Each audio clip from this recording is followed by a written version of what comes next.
Hello everybody, it's Mike here again from Metta Wellbeing, and I'm here today to talk to you about food, about diets, and about why diets are bad and why you should never diet again.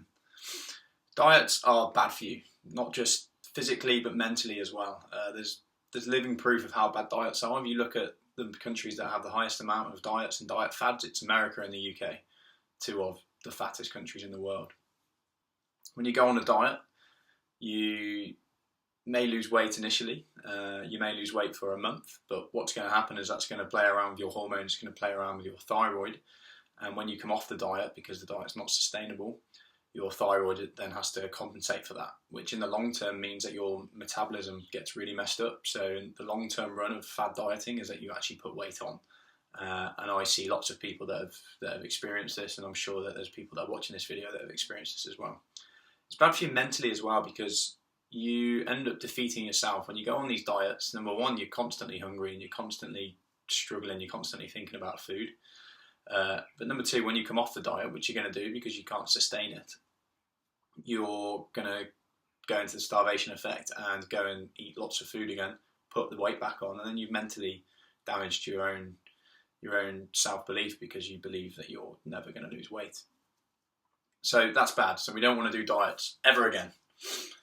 Food is good for you. In the UK, a lot of us are terrified of food and we think it's food that's making us ill, and correct, it is the food that's making us ill.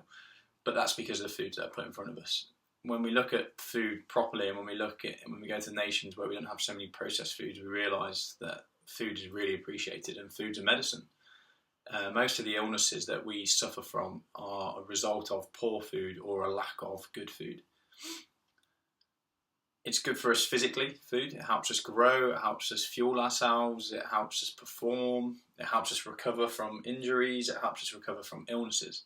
And it's good for us mentally as well. Eating the right food will drive us through the day, it will make us alert, it will make us more productive in everything that we do.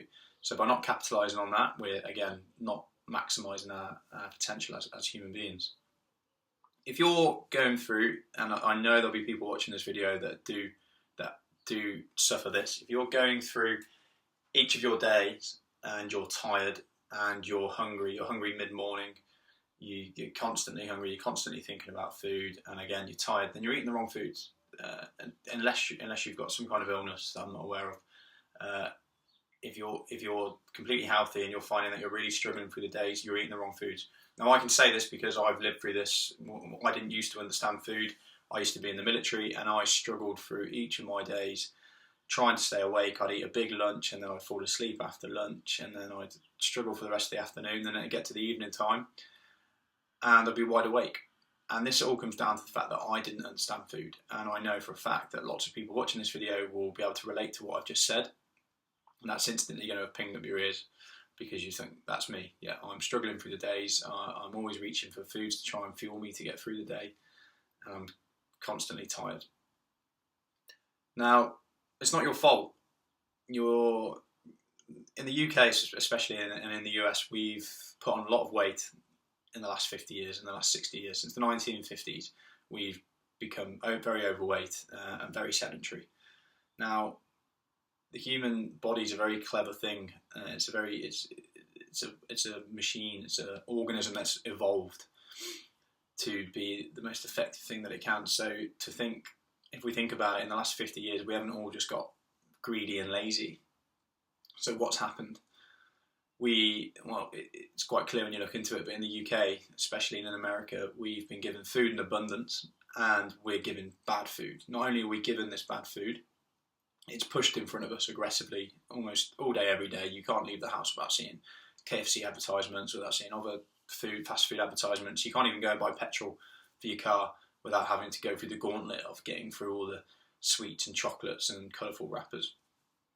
So you eat bad food, most likely, and it's not your fault. It's because that's what's pushed in front of you, that's what's made affordable, and that's what you're told to eat through advertising. Now that's great, thanks Mike, you've just told us loads of things that are wrong and that it's not even our fault and that our minds are being controlled, so what can we do about this? Now, obviously, we're a consumerist nation. We're used to paying for a service to fix a problem. So when we put weight on and when we get sick, we automatically go to the diets because that's what's available. That's what we know. That's what we can pay for. That's wrong, and we need to stop doing that. And what we do need to do, which is going to take a little bit of effort in the beginning, but it's going to change your life, is educate ourselves. We need to educate ourselves in food. It sounds like it's going to be a lot of effort, but it really, really isn't. When you start to understand food, you can stop all of these things I've just talked about. You can stop this constant hunger throughout the day. You can stop this constantly being tired. You can go through your day and be effective. You can go through your day and be satisfied. You can have the right food, which is going to fuel you. You can have lunch and then not be falling asleep at your desk. You can have your breakfast and then not be reaching for a chocolate bar at 10 o'clock in the morning, 11 o'clock in the morning. Like I said, it takes a little bit of effort at first, but it's going to have a massive payoff in the end. It's like learning to drive a car. It's like learning to walk. Both of these things are very difficult at the beginning, but that doesn't mean that we just stop, because we know the benefits that we're going to get from achieving these, from learning these skills. It's exactly the same with food, guys. You need to educate yourself on food so that you can be more effective. The payoff's going to be huge. There's lots of great sources online to start learning about food. You've got incredible advocates of good food, like Jamie Oliver, Delicious Diella. More locally to the West Midlands area, we've got Amy Smith, and she's Amy Smith PT. Just stick her into Google. She does loads of great recipes, and she's also got the Move and Nourish website, which is a great source to go to and check it out.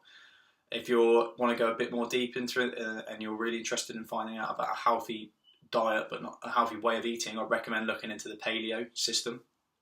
Again, this is a diet, but actually if you look into paleo, it's basically teaching us to not eat any processed foods and to make all our food fresh and healthy, so you can't not benefit from that.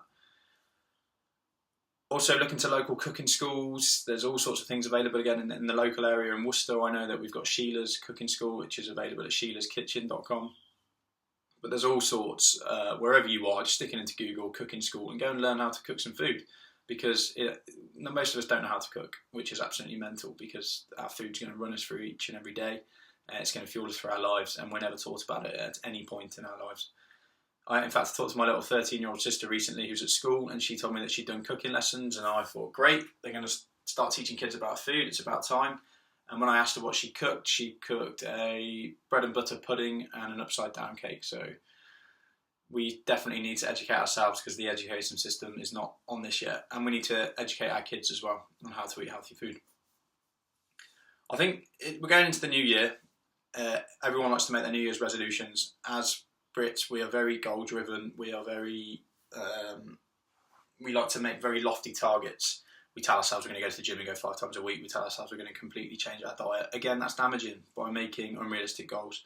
So for the new year, why don't you make yourself a promise to start educating yourself in food, but do it gradually. So maybe make a promise to learn a new meal every week, to stop watching Coronation Street or a certain TV programme, to stop watching that for 1 episode a week, and to do some reading online. That's 30 minutes a week, and I guarantee that within 2 months you're going to know so much more about food. Just a little touch on that, guys. When I say educate yourselves on food, if you start making homemade food, that's going to make a massive difference. If you're eating a lot of processed foods and then you simply make the change to go into homemade foods, you're going to have incredible results straight away. In the new year, I'll be running some seminars locally, and I'll be doing some stuff online as well. So I'll be teaching about food. I'll be teaching you how to cook the right balance of foods that are going to give you that optimal performance, that optimal feel-good factor after eating.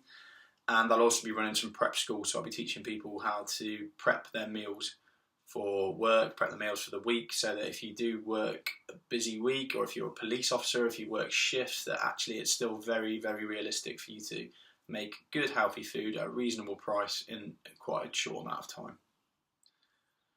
That's all from me today, guys. I could talk about food for hours. I said I was going to do a 5-minute video, and this is already almost 10 minutes, so I'm going on, so I'm going to sign off there. I hope that this video has inspired you to have a little bit more of an interest and learn about food, and to realise that you don't need to diet ever again for the rest of your life. If you've got any more questions, or you feel like that you're interested but you need a little bit more information to know where to get started, please email me, text me, message me on Facebook. Just go to mettawellbeing.com and contact us through the site, or again on Facebook, and I'll endeavour to get back to you as soon as possible. I love to hear from people, I love to help people, and I love to get feedback, so I'd love to hear from any of you. Hope you all have a great day and eat some good food. Thanks.